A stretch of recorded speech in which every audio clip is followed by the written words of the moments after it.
Auzubillahiminash-shaytanir-rajim. Bismillahir-rahmanir-rahim.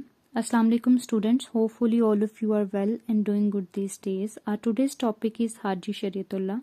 So as usual we will start our topic with the introduction of him first. He was born in 1781 in Faridpur district in East Bengal. Now it's the part of the Bangladesh. وہ کوئی بہت زیادہ well of family سے نہیں تھے. ان کے father جو تھے وہ ایک فارمر تھے and in 1799 he went for Hajj and over there he stayed almost Arabia in 19 years. Next 19 years جو تھے وہ انہوں نے عرب میں گزارے اور وہ شیخ محمد عبد الوہاب صاحب جو تھے ان کے انفلوئنس میں تھے, یعنی ان سے بہت متاثر تھے, ان کی پریچنگ اور ٹیچنگز کو وہ مانتے تھے. ٹھیک ہے, اب ہم آتے ہیں ان کے بلیفز کی طرف. تو حاجی شریعت اللہ صاحب جو تھے ان کا پہلا خیال تو یہ تھا کہ مسلمان جو ہیں وہ اپنی اسلامک پریکٹس سے بہت دور جا چکے ہیں. ان کی جو اسلامک پریکٹس ہے وہ بالکل بھی پیور نہیں ہے, اس کے اندر اسلام جو دوسرے ریلیجن ہیں ان کا کلچر پریویل کر رہا ہے. دوسری بات انہوں نے یہ کہا کہ کم از کم جو ہمارے اوپر فرض چیزیں ہیں, جو ہمارے فرائض ہیں, ان کو ہمیں اچھے طریقے سے پرفارم کرنا چاہیے, ان کو آبزرو کرنا چاہیے. اسی وجہ سے انہوں نے ان کی موومنٹ کو بھی فرائضی موومنٹ جو ہے وہ کہا جاتا ہے. وائی واز حاجی شریعت اللہ موومنٹ کال دا فرائضی موومنٹ؟ تو میں نے ابھی اس کا آنسر آپ لوگوں کو بتایا.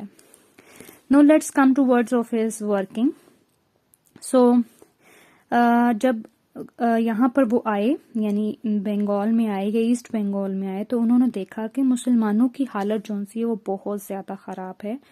چونکہ ہندو اور برٹش جو تھے وہ مل کر ان کو اپریسڈ کر رہے تھے, ان کے اوپر جو ہے وہ ایک قسم کا اکنامیکلی ان کو جو ہے وہ اپریس کرنے کی کوشش کر رہے تھے. ان کے اوپر ڈفرینٹ قسم کے ٹیکسز لگا دیے گئے تھے, ان سے ان کی زمینیں جائیدادیں لے لی گئی تھیں, اور ان کو بہت ہی کم خرچے کے اوپر اپنے ہاں جو ہے وہ ایک ورکر کے طور پر رکھ رہے تھے.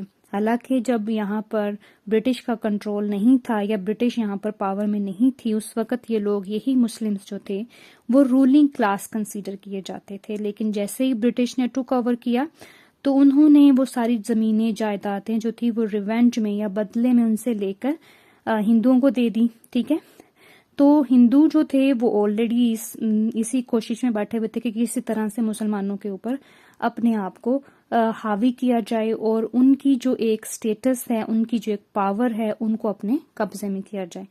اب چونکہ مسلمان جو تھے وہ اتنی اچھی کنڈیشن میں نہیں تھے, اس لیے وہاں پر بہت ہی کم ایجوکیشن اینڈ امپلائمنٹ کی جو اپرچونٹیز تھیں وہ ان کے لیے رکھی گئیں.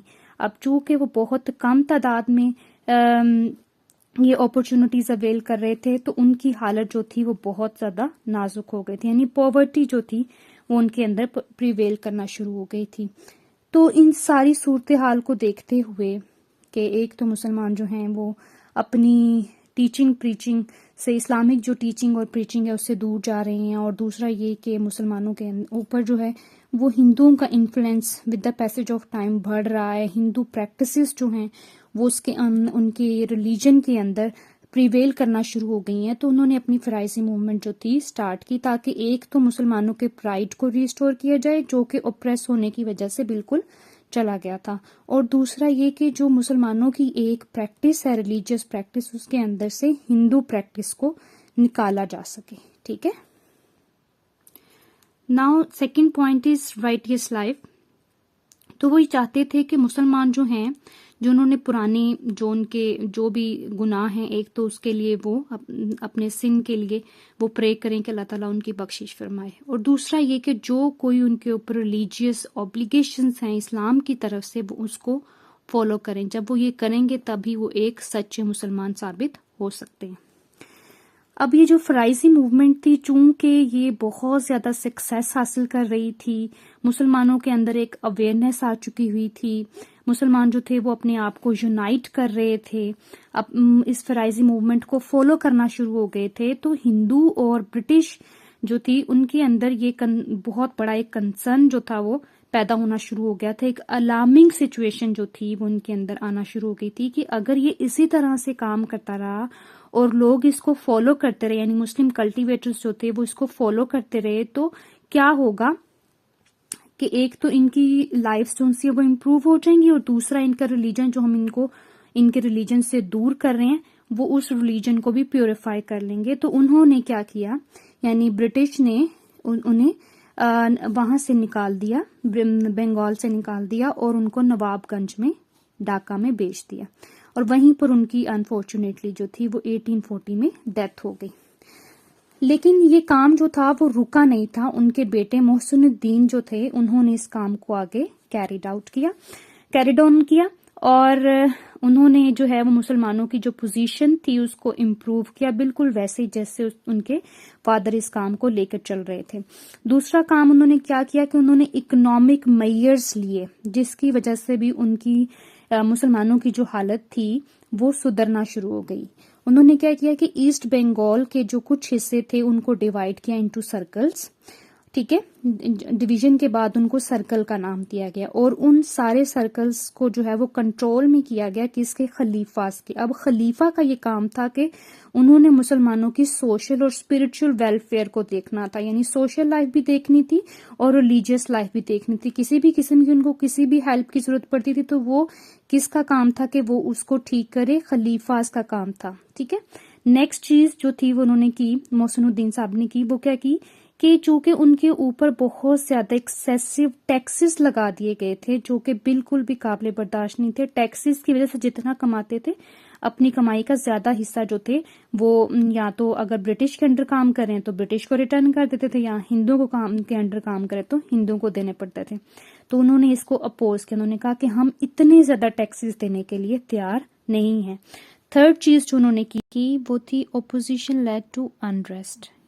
اب چونکہ انہوں نے ایکسیسو ٹیکسز کو اپوز کیا تھا اور مسلمانوں کی سوشل اینڈ اسپرچل ویلفیئر کے اوپر کام کرنا شروع کر دیا تھا, تو اس وجہ سے ان کے اندر یعنی ہندوؤں کے اندر اور برٹش کے اندر اس سچویشن نے ایک انریسٹ پوزیشن جو تھی وہ پیدا کر دی تھی, اور وہ اس چیز کو انتہائی ناگوار سمجھ رہے تھے. ان کو اپنا نقصان اس میں نظر آ رہا تھا, کیونکہ اس کے مسلمان کمیونٹی جو تھی وہ اپنی لائفز کو امپروو کر رہی تھی اور اپنی ریلیجیس پریکٹسز کو بھی امپروو کر رہی تھی. تو ایک انریسٹ کی جو ایک پوزیشن تھی وہ ان کے اندر آنا شروع ہو گئی تھی. تو اب جب وہ اس چیز کے لیے ایکسیسو ٹیکسز کو ہٹانے کے لیے نہیں مانے تھے, تو پھر جو محسن الدین جو کہ میں نے بتایا حاجی شریعت اللہ صاحب کے بیٹے تھے, انہوں نے کہا کہ ہم لوگ جو ہیں وہ جہاد جو ہے وہ اس کو ڈکلیئر کر دیں گے. اب یہ جو ایک سچویشن تھی یہ بڑی انگریزوں کے لیے ایک بڑی تھریٹ تھا ان کے لیے. تو انہوں نے محسن الدین صاحب کو جو تھا وہ جیل میں ڈال دیا, اور پھر جو ہے وہ 1860 میں ان کی ڈیتھ ہو گئی, اور فرائضی موومنٹ جو تھی with the passage of time وہ ڈکلائن کا شکار ہو گئی. اب ہم آتے ہیں کنکلوڈنگ ریمارکس کی طرف. کنکلوڈنگ ریمارکس میں آپ دیکھ سکتے ہیں جیسے کہ میں نے مینشن کیا کہ فرائضی موومنٹ جو تھی اس کی وجہ سے وہ مسلمان جو بہت ڈی مورلائزڈ ہو چکے تھے, اکنامکلی بھی سوشلی بھی ان کی پوزیشن بہت زیادہ خراب ہو چکی تھی, ان کو ایک انکریجمنٹ ملی. انہوں نے اس چیز کو انڈرسٹینڈ کرنے کی کوشش کی کہ واقعی میں اگر ہم اکٹھے ہو جاتے ہیں, یونائٹ ہو جاتے ہیں, تو ہماری اسٹرینتھ بڑھ جائے گی اور ہم اپنی لائفز کو امپروو کر سکیں گے.